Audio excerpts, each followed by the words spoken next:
Olá, seja bem-vindo a mais uma meditação do pôr do sol. Vamos fazer uma oração para a gente poder iniciar? Oramos. Pai, nós somos gratos a Ti por mais um dia que tem nos dado, um dia abençoado, que o Teu Santos Anjos possa continuar nos conduzindo e que o Teu Santo Espírito venha habitar na nossa mente para que possamos aprender mais sobre Ti e para que possamos falar mais sobre o Teu amor para outras pessoas também. E que o Teu Santo Espírito também ilumine a mente de quem vai ouvir esses comentários, que também possa aprender e ter facilidade em discernir as Tuas maravilhosas verdades. É o que te pedimos, agradecidos, em nome de Jesus. Amém. Como a nossa lição de janeiro de 2023, ela vem falando sobre Salmos, exclusivamente sobre Salmos, vamos fazer uma pequena meditação do livro de Salmos, o Salmo 39 e o versículo 12, para a gente entrar nesse contexto. E diz assim: Ouve, Senhor, a minha oração. Escuta-me quando grito por socorro. Não fiques insensível às minhas lágrimas, porque sou forasteiro diante de ti, peregrino como os meus pais o foram. De uma forma ou de outra, o Salmo, eles estão dando glória a Deus, dando reconhecimento a Deus de que Ele é o dono de tudo, a Ele pertence todas as coisas e tudo o que temos e que somos e que podemos ser depende de Deus. Os Salmos é tipo assim, se a gente quer realmente aprender, saber como louvar a Deus, como dar glória a Deus, o livro do Salmo é perfeito para a gente ter noção de como fazer isso. Porque às vezes você ouve alguém falando glória, falando aleluia, mas você nem sabe o que significa aquela palavra. E uma palavra vazia sem um significado, ela não tem um significado para quem ouve. A pessoa ouve e não sabe o que aquilo significa realmente. Prosseguindo aqui no Salmo 23, o versículo 1 e 2, fala assim. Esse salmo todo mundo já conhece, né? Mas é para isso mesmo, isso é para iniciamento isso é o pré-A, é uma coisa que você está iniciando uma leitura, por isso é que eu puxei para ele. Só que em cada versão tem uma pequena alteração, mas é a coisinha que não muda o sentido do contexto, vamos ver. O Senhor é meu pastor, nada me faltará. Ele me faz repousar em pastos verdejantes, leva-me para junto das águas de descanso, refrigera a minha alma. Guia-me pelas veredas da justiça, por amor do seu nome. Perfeitamente. Você viu tanto que Salmo é importante? Quando ele inicia o Salmo 23, eu acho que todo irmão, toda pessoa que tem uma Bíblia, ele conhece o Salmo 23. Às vezes não entende direito, mas quando o salmista fala do Salmo 23, ele já vai dizendo o que ele quer e a vontade de Deus, que ele precisa na vida dele. Tá também mostrando para as pessoas que ele confia em Deus, né? O Senhor é o meu pastor. Nada me faltará. Não vai me faltar nada porque ele é o meu pastor, é o dono de tudo. Se ele é o dono de tudo, eu devo me preocupar com o quê? Inclusive, Jesus fala já no Novo Testamento, que ele fala assim, ó, o mesmo que criou os pássaros, não exatamente da forma que eu estou falando, mas é nesse contexto. O mesmo que criou os pássaros e providencia para ele o alimento de cada dia, é o mesmo que cuida de vocês. E por acaso, será que vocês não são mais importantes do que muitos pássaros juntos? Nada me faltará. É uma palavra de credibilidade. Quando você fala assim, não é um tiro no escuro, é um tiro no claro. É como se você estivesse vendo. Isso é muito importante se você analisar. Eu penso que o ser humano ele é muito incrédulo, porque mas assim, é a tendência do ser humano. Tanto faz ser, eu falo logo assim, tanto faz ser cristão, como ser pagão, como ser qualquer raça de ser humano, e não é porque ele é uma pessoa assim desprovida de inteligência, é inteligente, só que para buscar a Deus, o Salmo, essa lição de Salmo, espero que alguém que for ler e busque mais conhecimento, que a lição de Salmo é para esclarecer aquilo que nós temos necessidade. É porque assim, se você for observar com atenção, as necessidades que o povo tinha naquela época não é diferente das de hoje, não. Só muda o que? A cultura. Só muda a cultura. Mas as necessidades é as mesmas e as expressões, as emoções, elas são as mesmas de hoje. Fala do antigo Israel, mas nós somos o novo Israel. E não é diferente a cultura daquele tempo para a de hoje. Quando a gente vai falar de Israel, muitas pessoas, principalmente os israelitas, os judeus, ele já tem aquele preconceito de que vocês não são os israelitas, não. Vocês são os mestiços. Ainda hoje eu estive lendo no livro de Coríntios 13, de verso 1 em diante, fala que todos os dons que une nós na pessoa de Cristo são os dons. E quando a gente recebe os dons, a gente se considera como irmão na fé um dos outros. Até porque isso é muito importante para o outro também. Os dons são dados pelo Espírito Santo. E o Espírito é um só. Um só. É o mesmo... Todos cooperam, mas é um só. Mas Deus é o mesmo. E os dons que ele dá para cada pessoa não é tudo igual também. A pessoa disse, mas o Salmo ficou no Antigo Testamento, isso não tem nenhuma influência na nossa vida. Mas se você buscar lição com uma oração e um bom entendimento, você vai encontrar que tem Romanos, tem Pedro, tem Tiago, tem o Novo Testamento quase todo envolvido no livro de Salmos. Mas quando você estiver carente e necessitado, que todos nós necessitamos da presença de Deus, você não vai pedir a Deus, Senhor, me ensina a orar, como é que eu vou orar? Não, você abre um Salmo 18, você abre um Salmo lá 30, um Salmo 25, um Salmo 14, e aí você vai encontrar uma oração perfeita para você ser semelhante às suas palavras. A oração mais famosa que tem no livro dos Salmos é o 91. Não, esse é que nem o Salmo 23, que eu acabei citando agora para iniciar. Mas também assim, se você tiver uma dificuldade, vá lá no Salmo 91 e se aperfeiçoe, se consente a Deus que você faz a mesma oração do salmista. Isso é muito importante no livro de Salmo, que quando você não está louvando a Deus, você está orando. Isso é importante. O interessante é que os Salmos ele é como se fosse uma aula de etiqueta para você se apresentar diante de Deus, né? Isso é muito Porque assim, bom demais. Quando os discípulos perguntaram para Jesus, Senhor, ensina-nos a orar. Isso. Aí o que foi que ele fez? Ele não deu uma oração para você ficar repetindo tipo um mantra, assim, aquela coisa que você repete. Não é. Aquela oração é só um modelo, ela é um mapa para você saber como começar, como orar ao longo da oração e como terminar, como encerrar a oração. Não é você pegar o Pai Nosso que está no céu, e todo dia, aquilo não é assim que funciona. Aquilo é um mapa, é o norte para você saber. Para você ter uma noção do que é o Salmo, é 150 Salmos. Inclusive, o Salmo 150 ele é curtinho e é interessante. É uma oração ele. Quer ver? Olha só como é que ele fala. Louvem a Deus no seu santuário. Louvem a Deus no firmamento, obra do seu poder. Louvem-no pelos seus poderosos feitos. Louvem-no segundo a sua imensa grandeza. Louvem-no ao som da trombeta. Louvem-no com harpa e liras. Louvem-no com tamborins e danças. Louvem-no com instrumentos de cordas e com flauta. Louvem-no com símbolos sonoros. Louvem-no com símbolos retumbantes. Todo ser que respira, louve o Senhor. Aleluia. O Salmo não deixa a gente de fora. Ele enquadra a gente, porque de 1 a 150 você vai encontrar o seu Salmo. Não é possível que com 150 salmos a pessoa não encontre um favorito para ela. Meu irmão, se você abrir a Bíblia onde você estiver e procurar o Salmo de 1 a 150, não é assim. A gente está fazendo aqui, não é uma coisa que você não vai se interessar. Não, a gente está só incentivando que você busque um Salmo.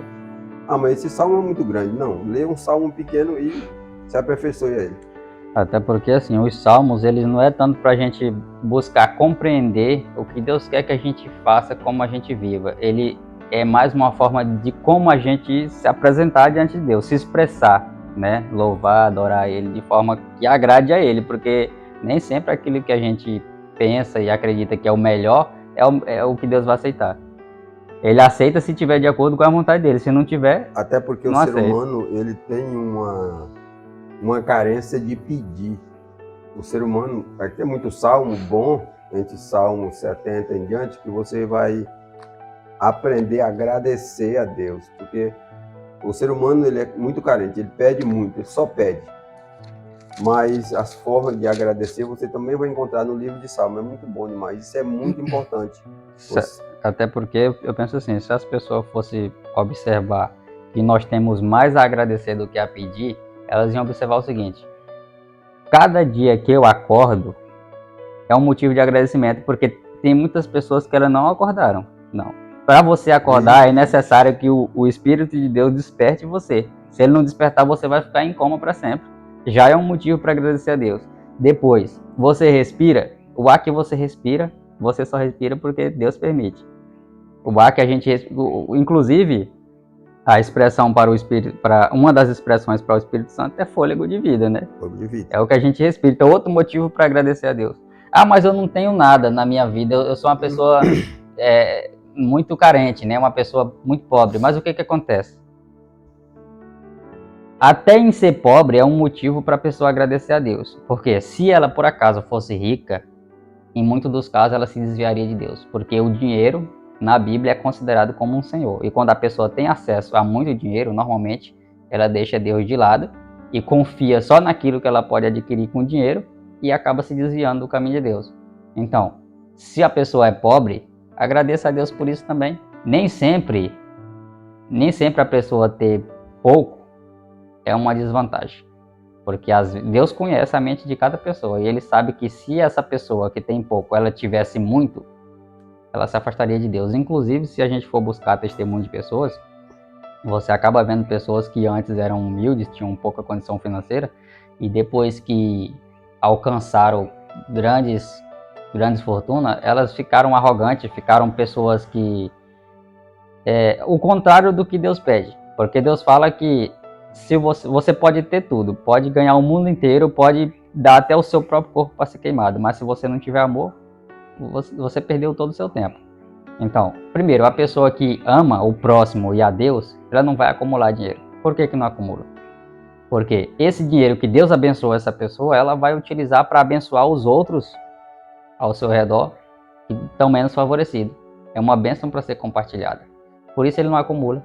O acumulador de dinheiro, ele gosta do dinheiro. Não tem como uma pessoa acumular uma coisa que ela não ama. Não, você não vai ver nenhum colecionador colecionar aquilo que ele odeia. O colecionador só coleciona aquilo que ele ama. E quando você vê alguém acumulando muito dinheiro, é porque ele ama o dinheiro. Logo, o dinheiro acaba sendo o senhor dessa pessoa. E quando o dinheiro é o seu senhor não é mais o Criador. Se afastou de Deus. Então, nem sempre pobreza é uma desvantagem. Na maioria dos casos é uma vantagem. Por isso que é importante a gente agradecer a Deus por tudo. A gente tem mais motivo para agradecer do que para pedir. Até porque, quando se trata da palavra de Deus, da Bíblia, da verdade, ele fala que a nossa necessidade é o quê? Alimento e roupa. A gente não tem mais outras necessidades, só isso. Se você tem com o que comer e com o que vestir, dê graças a Deus por isso. Porque essa é a necessidade que Deus considera como uma necessidade do ser humano. O restante é só glorificar e engrandecer o nome de Deus. E agradecer é muito bom. Eu estive assistindo um vídeo e aí 40 pessoas que pediram a Deus, nenhum agradeceu. 40? Quem eram essas pessoas? Igreja de Luanda. tá, sim, entendi. Eu pensei que você já tá... O que eu lembrei de uma história parecida na Bíblia é que fala que 10 leprosos foram curados. 10 curados, só voltou um. Só um voltou para agradecer. Esse lá, a Igreja de Luanda é bem organizada, tem os recepcionistas, tem um povo completo que faz a literatura, faz os agradecimentos, e tem alguém que vai escrevendo. No meio de 40, o pastor falou, e não teve um que agradeceu. 40? Passou para 41, foi que apareceu um que agradeceu. Rapaz, isso faz a gente... Só pedindo. A referência bíblica, ela diz que nós somos propensos só para pedir. Eu fico imaginando uma coisa só, tá? Mas pedir assim, nem perdão dos nossos pecados o cara não lembra de pedir. Quando a gente tem um espírito de agradecimento, ao invés de reclamação, eu acredito que a gente é mais abençoado. Até porque você pode observar o seguinte. Eu lembro de uma passagem que o Rodrigo Silva estava explicando, que ele fala assim: as suas palavras, elas atraem ou coisa boa ou coisa ruim. Se você é uma pessoa que vive reclamando, vive xingando, vive falando coisas negativas, você vai atrair só aquilo que está de acordo com o que você fala. Porque ao lado dele tem alguém que está escrevendo. Mas se você vive agradecendo a Deus, louvando a Deus e só falando coisas boas, que são bênçãos, pois é isso que vai acontecer na sua vida. E você precisa acreditar que você é abençoado. Abençoado. Outra coisa, você não deve confundir bênçãos com dinheiro. Nunca, jamais. Não, bênção é o quê? Você não bota no meio. Do meu ponto de vista, particular, bênção é o quê? Bênçãos são coisas boas, são saúde, são felicidade, são você se conformar com aquilo que Deus lhe dá. Tipo assim, do meu ponto de vista, bênção são coisas boas, até porque a palavra bênção, ela significa falar bem, né? Tá bem. E quando você fala bem, logo você atrai coisas boas. Porque se Deus odeia reclamação, então o que ele gosta é agradecimento e louvor. Agradecimento e louvor. E isso, o livro de Salmo, é que nem eu citei no verso agora, de 1 a 150, você vai encontrar um salmo, meu amigo, que vai dar certo com você. Vai, é muito salmo. Você não se preocupe com agradecimento, você lê, se não tiver a lição, você pega uma referência qualquer de acordo com a lição, tira uma cópia, uma coisa qualquer, e aí você procura de 1 a 150. Mas você vai encontrar. Vai encontrar. Eu acho interessante porque, assim, as palavras, alguns testemunhos comprovam o que a gente está falando. Se você for procurar na internet por testemunhos de agradecimento ou testemunho, seja do que for, relacionado às coisas de Deus, você vai encontrar muitos testemunhos. Inclusive, tem um canal que eu gosto de assistir ele tem como título O Céu é Real. E não foi exatamente nesse canal que eu vi esse testemunho. Eu vi esse testemunho em um vídeo paralelo que eu não sei de onde veio esse vídeo. Mas nesse vídeo, o filho da mulher nasceu morto. Ele nasceu morto. O médico deu o diagnóstico de que ele tinha nascido morto. E ao invés de ela chorar e se lamentar, ela tomou uma atitude totalmente contrária àquilo que todo mundo está acostumado. Ela começou a louvar a Deus. Não parece uma coisa estranha? A pessoa está com um filho morto no colo, que desejou muito esse filho, e ao invés de se reclamar, essa pessoa começa a louvar a Deus, a adorar a Deus e agradecer a Deus. Pois no meio do louvor, enquanto ela louvava a Deus, o filho dela ressuscitou. Começou a chorar e ela viu que Deus tinha ressuscitado. Agora você vê só o poder de Deus quando você age em harmonia com a vontade dele. Ele sabe tudo o que a gente precisa. Ele conhece todas as nossas necessidades. Então a gente não tem necessidade de reclamar. Para Deus, nada. Tá ruim, tá passando por uma dificuldade, um sofrimento, uma coisa que é desagradável, louve a Deus. Não se esqueça que as palavras boas, as palavras de bênção que atraem coisas boas. E cada coisa que a gente fala, cada palavra que a gente fala, são tudo anotado. E os anjos estão fazendo esse relatório o tempo todo e levando e trazendo para Deus. A gente também já viu o testemunho que um cântico, um hino do inário cantado expulsou Satanás. Expulsa. Satanás, ele não suporta ouvir um louvor verdadeiro a Deus. Não, a gente não está falando daquele louvor que é utilizado ritmo de músicas mundanas, não. Nós estamos falando de um louvor puro, uma música sacra. Aquela música que ela não tem ritmos que estimulam emoções e fazem a pessoa ter movimentos involuntários. Não. Nós estamos falando de um louvor verdadeiro. Um louvor mesmo que é onde tem a letra do hino e o ritmo. Os instrumentos musicais que acompanham não são aqueles instrumentos que estimulam as emoções nem os sentimentos. São uma obra-prima de adoração a Deus. Satanás ele não suporta ouvir essas coisas, não. Por exemplo, muitas pessoas elas não acreditam que não tem fé o suficiente para expulsar um demônio. Mas pegue o seu inário, esse é o inário. Olha só, que inários interessantes. Se você não conhece, eu recomendo você comprar um desse aqui. Pegue esse inário, aprenda a cantar os hinos dele. E se você for uma pessoa que tem algum parente que tem pessoas que de vez em quando sofrem possessões demoníacas e dá muito trabalho, se você não tem o dom de cantar, pega esses hinos do inário e coloca para tocar. Só em você colocar esses hinos do inário para tocar no som da sua casa ou no seu celular, você vai ver que o espírito maligno vai se retirar. Porque ele não fica em lugar onde há verdadeiros adoradores. Ele não fica. Ele não suporta ouvir o hino de adoração verdadeira a Deus. E esse foi a nossa meditação do pôr do sol de hoje. Eu espero que você tenha aprendido alguma coisa, que tenha esclarecido algumas dúvidas. E caso você tenha dúvidas que a gente não sanou aqui, você pode deixar nos comentários aí que a gente responde a sua dúvida. Pode fazer até um vídeo exclusivo só para explicar a dúvida que você tem. E aproveita, deixa o seu like, compartilha com seus amigos e vamos anunciar a volta de Jesus, que ele está próximo a voltar. Vamos fazer uma oração para a gente encerrar agora? Pai, somos gratos pela tua presença, Senhor, pela presença do teu Santo Espírito. Queremos te agradecer por mais um sábado que passamos na tua presença e na presença do teu Santo Espírito, Senhor. Venha nos converter a cada dia, venha nos ajudar a caminhar contigo, venha aumentar a nossa fé. Perdoa nossos pecados. Aqueles que estão também vão ouvir essa mensagem, que seja abençoado por ti, que nós somos abençoados. Permita que acreditamos na tua bênção, não deixamos que o inimigo venha se prevalecer da nossa fé. Nos ajuda. Dá uma semana com a companhia do teu Santo Espírito. Em nome de Jesus te agradecemos. Amém. Amém.